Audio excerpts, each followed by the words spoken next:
Hello everyone.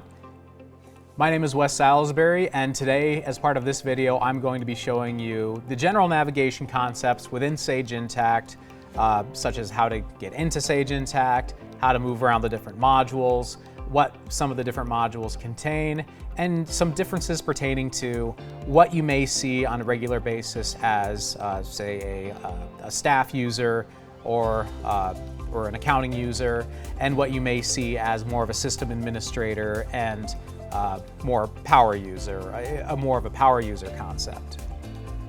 So to get started, real quick, I just want to show the mechanism in which you use to get into Sage Intacct.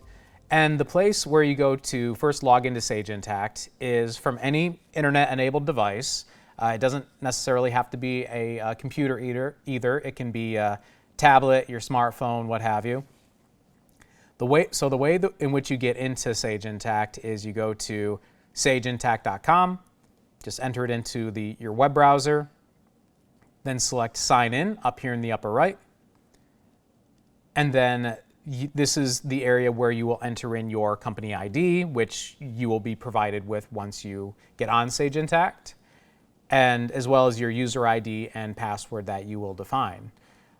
And then you'll just enter Sign In, and once you select Sign In, it will then, the first time you log in to a new device, Intacct will ask you what it will send you is a multi-factor authentication code that either goes to an authenticator app or your cell phone or something, and then you enter in that code into Intacct, and that way it's able to verify who you are and where it is that you're logging in from. However, with that being said, once you have identified your device as a trusted device, as long as your security settings permit it, you don't have to enter in all that information again.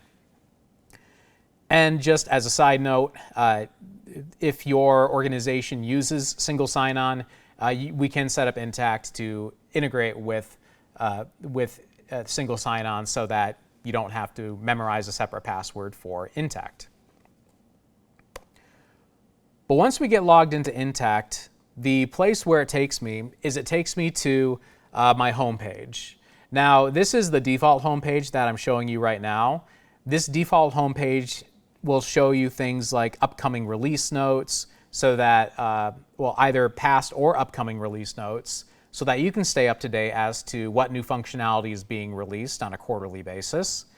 And this also gives you quick links to find new user help, some on-demand fundamentals training, and it allows you to also connect with peers and the Intacct community as a whole.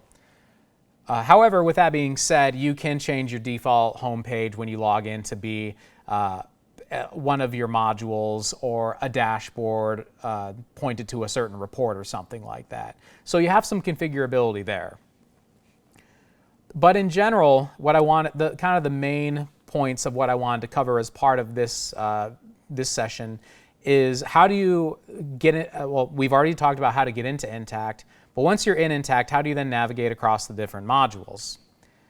So the concept that Intacct uses is it uses this applications menu, and essentially you open up the applications menu like this, and it drops down all the different modules and the applications that you have access to. And within each module, you have the ability to, once you click into, say, dashboards, for instance, we have all these different submenus for all these different types of dashboards that we've set up. And for something like accounts payable, for instance, accounts payable, if you click into that module, it will then show you all the different submenus and processes and transactions that you can utilize within this module. So within accounts payable, I can see where I can list and view and create and edit vendors, where I can add some bills, approve and pay bills, and then otherwise run reports and open and close subledgers and open and close the books and things like that. So each module is slightly different. They all do different things. And based on your own setup that you end up with and what your permissions are, you may end up with a greater number or a lesser number than what we have here in regards to modules. So if essentially, overall, you can just click through these different modules to find what you need.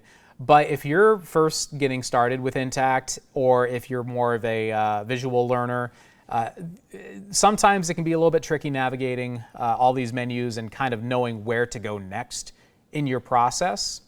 And Intacct has provided for that. And what they've done is they've built in an overview link inside of each module that's in the system. So for accounts payable, this is usually a good example. We'll go into accounts payable, and then we'll select the overview button here.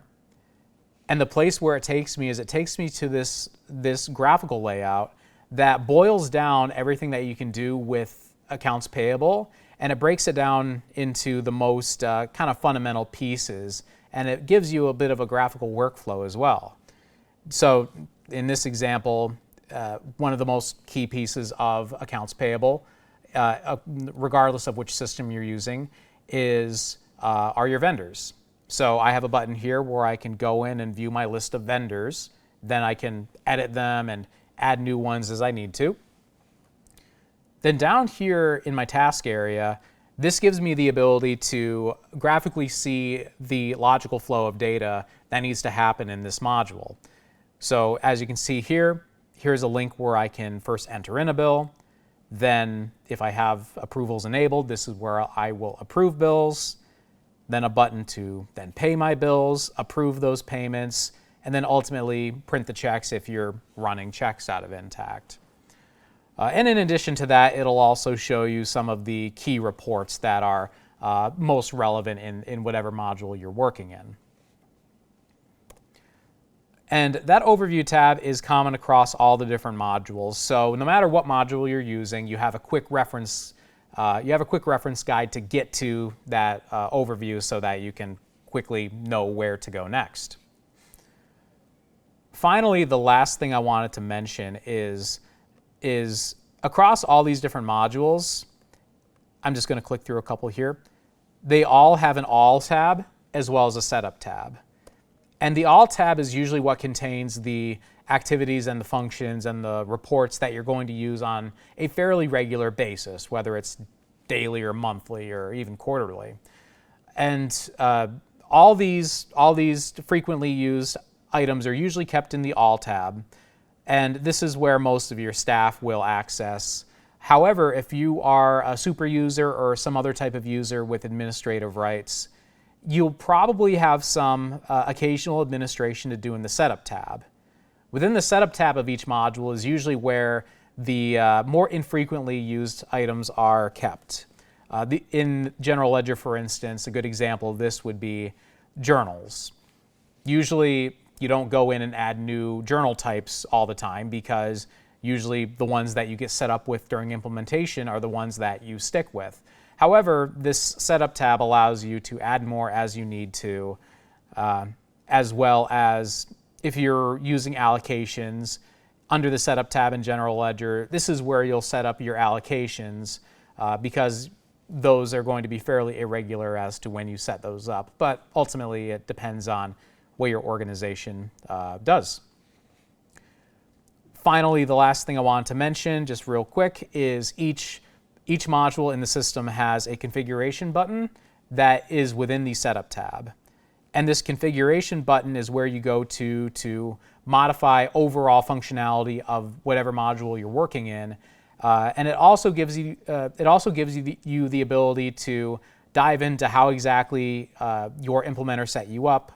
And this is a good place to go if during the implementation process is if you have questions about, hey,